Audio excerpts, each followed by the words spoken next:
Thanks, Fareed. It's lovely to see you. I tell you what's really nice is having a topic which was hitting bottom because I had to think about it. I've got plenty of experience on it. And what happens is I start thinking about it, it starts tumbling into other things. And as we was at the beginning of the meeting, we was chatting, I realised I'd put it in early. I'd turned up at 7 o'clock when really the meeting starts 7:15. It is there, Paul, just to reassure you on the UKNA website. It is there. I was looking for 7 o'clock and it's 7:15. So I'm aware I'm a little bit stumbly, but with Fareed, for example, to stick it on you, mate, it's that thing of you give me inspiration and hope. I see you come. I really love Happy Mondays and I love a lot of people here. And you guys with your cultural background is where I grew up. So it's that thing of, because I come from North East. And it's that thing of, I watched you come in and out and come in and out and come in and out and heard you do that thing of saying, I lost me clean time, I'm not going to do it again. And fuck up again and not do it again. And I'm from the other side of town, so I'd be coming over and I'd think, oh yeah, he's going to hit 3 months now. And you'd be sitting at the front of the meeting going, you've got a week. And I'd make it all about me. Because I had 10 years of this shit. And I know how hard it is to get a clean day.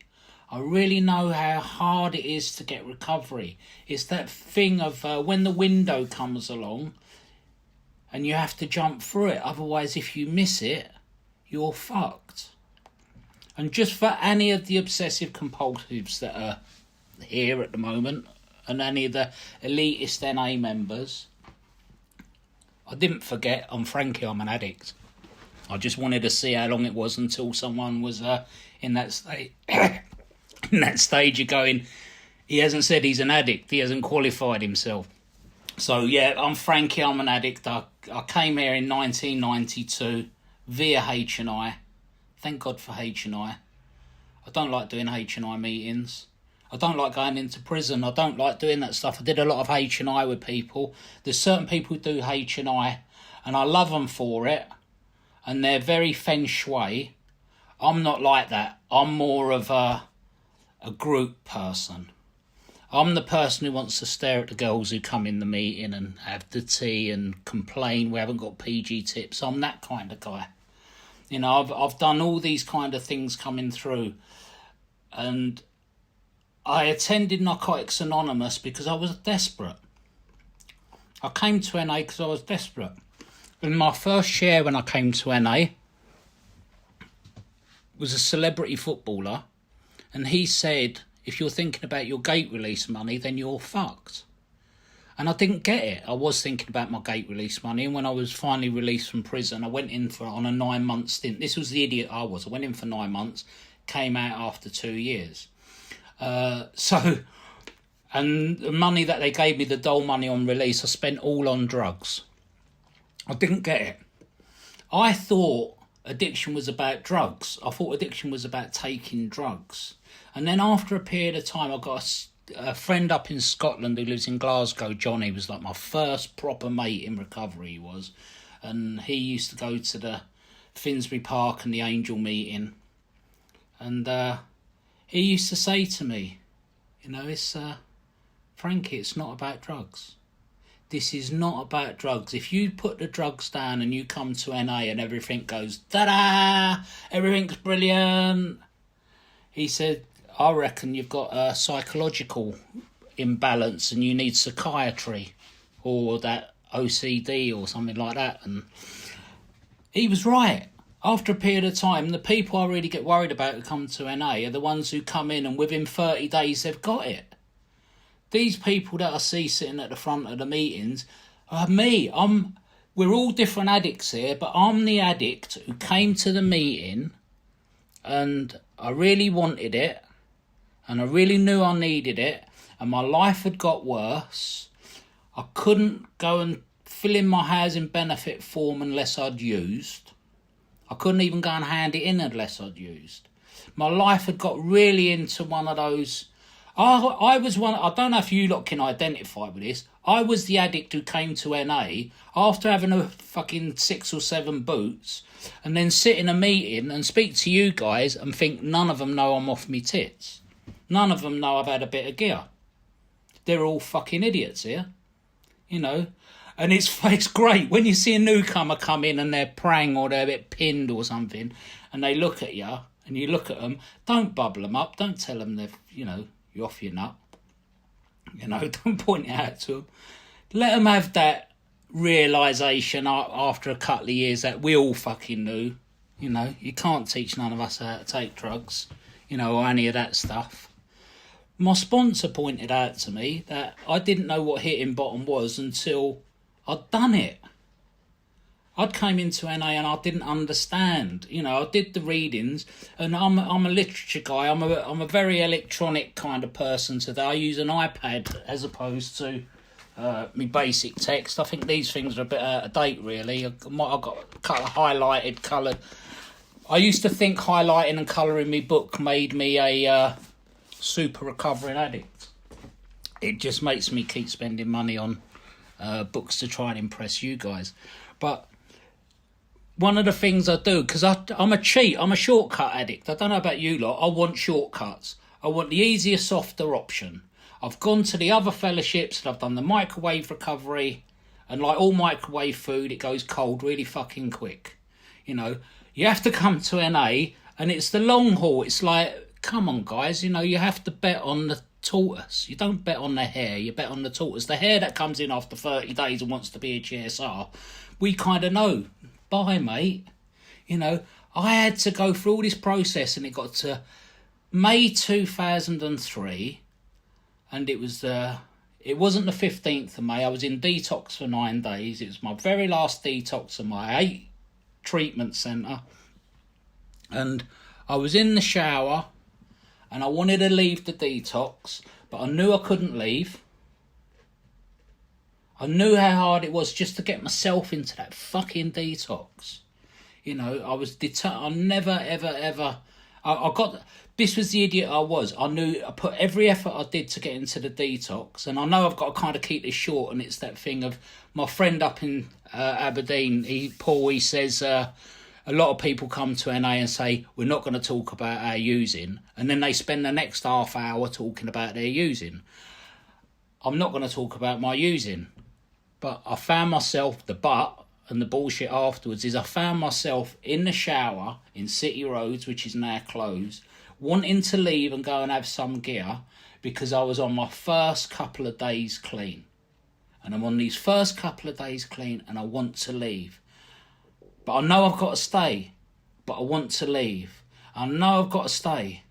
And I'm in the shower. I'm not calling out to God. Some people do. I'm crying. I don't know what to do.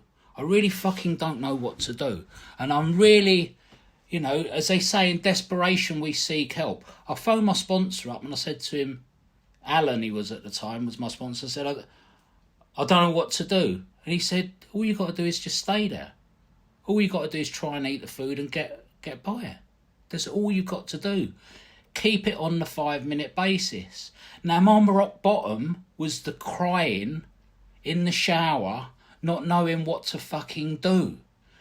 And some people go, oh, God help me. I didn't. I was just stuck in that quandary. That's how my head is. And that was the inside job. That was what I'd learned. Rock bottom, hitting that bottom and in desperation is an inside job. When I get a bit more recovery and I read the basic text, it comes up, it says, we had to reach our bottom before we were willing to stop. That's in Who is an Addict. And in Why We Here, it says on page 44, it says, nothing relieved our paranoia and fear. We hit bottom and became ready to ask for help. I didn't understand that process. It's all with hindsight. When I got to that place, I was then ripe and ready to understand that reading that was written out about the 2 main causes of addiction, or obsession and compulsion. We now know that twofold illness, or the obsession and compulsion. We also have the spiritual self-centeredness, but you can't have that unless you have those two. And then just to fuck everything up, on page 5 of our basic text at the bottom of it, it says, our identification of addicts, our allergic reaction is what makes us addicts. Our allergic reaction to drugs. So with all of those, there's a couple of quantum fucking jumps there, but it all boils down to this. I had that epiphany that I needed help, and I realised in that first Who is an Addict, most of us know this. And I knew I was an addict, and I know I'm an addict. And when I stopped using, things didn't get better for me. My brain speeded up. What started to happen for me was I started to work all the angles. I started to get really clever. And, I came to NA and started to do the fuck-ups. But I'd had 10 years of messing around. So what I'd learned to do was start checking in with my sponsor. I don't agree with praying, but I did it. I started reading the text every day. I got so desperate, and this is just my recovery, I got so desperate, what I did was I'd get up and I'd put a recovery share on. I wouldn't listen to what the radio... I rung up a guy I knew lived around the corner from me and gave my television away.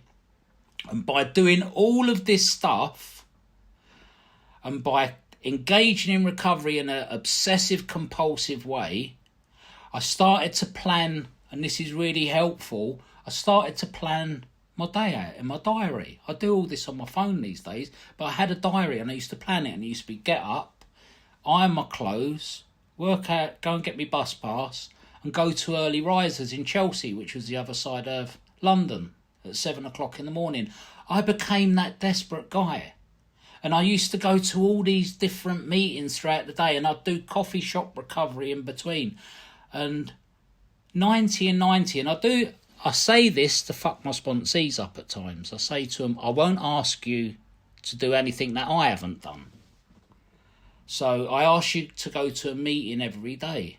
And just to let you know, when I did 90 and 90, I did 280 and 90. So I'm not going to ask you to do anything that I haven't done. And I do that kind of playing around with people, because you can't take yourself too seriously in recovery, but it is a life or death matter. When I'm come in recovery at 32 and at 42 years old, I've just about get one day clean. Once I get that day clean, it's so precious, I have to run with it. I've had me rock bottom. I've had me tick. I understand that. What's the most important thing I can fucking do?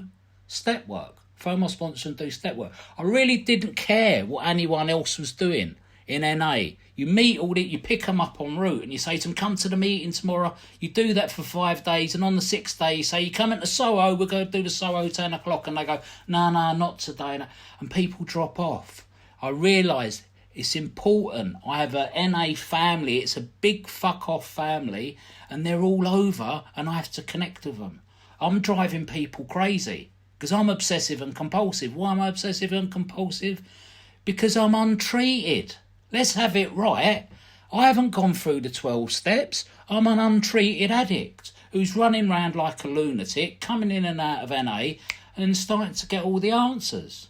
So in that experience, I was lucky enough to have a sponsor who pushed me, who I spoke to every day, who checked me on gratitude lists, who got me to phone other people. I had to do this stuff because, as my current sponsor says, I was so sick I didn't know how fucking sick I was. That's how sick I was. I was so sick I'd look at you guys in meetings and think, I'm not as sick as him. They're all really fucking sick here. 10 years to get to the stage of being able to realise that if I do 15 minutes every day of writing step work, what happened was I got to wear that badge where I could really show off, where after 6 months I used to say, I've done the Step Working Guide. You know, I used to love it, especially when the people from the other fellowships come in, you know, ones wearing the white T-shirts, and you're 6 months clean, you go, I've done the Step Working Guide, you know, and all that. I didn't really get a sponsee till I was a year clean. I don't know whether I should go into that one or not, but to come away from the topic, let's get into a bit better around the sense of how long have I got, Paul? Was you checking me? 5 minutes? Thanks, Fareed. Cool. So, for the first 2 years, I'm a fucking nightmare. I'm marching around meetings with my book under my arm. I'm getting involved in meetings. I'd already set up The War Is Over with Roz and quite a few other people, and that was cracking on. And I thought I was Mr. Recovery. Been working in treatment. I'd passed some of my exams. I'd become a counsellor. I thought I fucking knew everything. And I'm goose-stepping around the meetings, and I started to realise that I didn't have any kind of solid friends all the time. I realised that I really needed this thing, what it says in our book. I needed to have this personality change. I needed to relax. I needed to let go. And so what I started to do was I went and got involved in the fundraising and entertainment. I kept my position in the group. I did the literature. I always say if you're in recovery, get the literature position. The other most helpful in my early days, probably one of the best commitments that helped me with my recovery, was working on the helpline. What fucked me up on the helpline was when people's mums used to ring in and say they found an Evian bottle underneath the bed, and then start selling how they're worried about it. My mum never did that, but I really I was 2 years clean, I was raw, I could feel people's feelings. I wasn't an emotional vampire, I didn't like it, I was uncomfortable with it. I had to learn how to relax, so I started getting involved in the F&E. We started doing recovery and going to the park, started learning how to play like a child, like a 3-year-old kid learning how to play. We'll wind it forward a bit. You know, I did the steps in many different ways. I went through my process of being working in treatment, or out in the field, I used to say. I work in the field. And that's like fucking a load of shit. I left. I managed to let go. I left. Because I realised that my affirmation was, I thought I was well because I worked in treatment. I thought I was well because I'd gone through the steps. It wasn't until I started sponsoring people and giving some of myself and sitting down and listening to a lot of bullshit and being compassionate, being caring, having some empathy, that my life had started to change and started to blossom. And then what happens is, fucking talk about rocket science, I did loads of good things, and then loads of good things started to fucking happen. Instead of having all these funny little birds in the sides of different meetings down in Pimlico and all over the place, I started making an appointment of actually going on dates and doing it the correct way. You know, as opposed to that looking in the room to see who's there. You know, this is all like I'm 5 years in recovery. I meet my wife.